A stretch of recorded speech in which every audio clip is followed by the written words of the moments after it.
When coping collapses, this is a moment when parents remember very clearly when coping stops. The moment your child cannot hold it in anymore. Everybody is alarmed, even though the signs were there all along. When a child reaches breaking point, this is called a meltdown or a crisis, or my favorite, a behavioral incident. This is very rare. It doesn't usually happen all suddenly. It usually happens for a very long stretch of time. Think of it like this: if you hold your breath in long enough, the gasp is not the problem.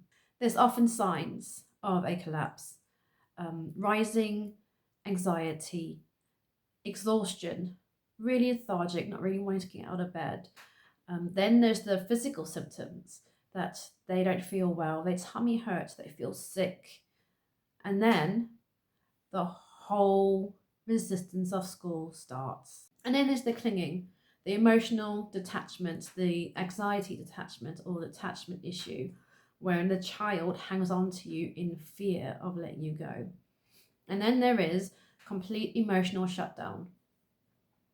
And this is the bit that wrenches my heart, or any parent's heart, is the kids try the hardest just before they break. They comply, they mask better, they push through. This is not improvement. This is survival mode. And this is where it all suddenly goes wrong. Coping collapses and the system reacts fast. Meeting forms language such as risk, escalation, concern. What's changed at home? Everyone wants to know the answers, but yet they still keep asking the wrong questions. Not what has pushed this child over capacity, but how do we get them back to functioning? And that's how children get labelled after the damage has been done. A nervous system under constant stress never learns. It survives. When children feel unsafe, sensory, emotional, or relational, their brains switch off and go into protection mode. Fight, flight, or freeze. And no amount of encouragement, consequences, rewards, or my case, bribery, can overrun the nervous system's overload. And a collapse isn't the end. It's information.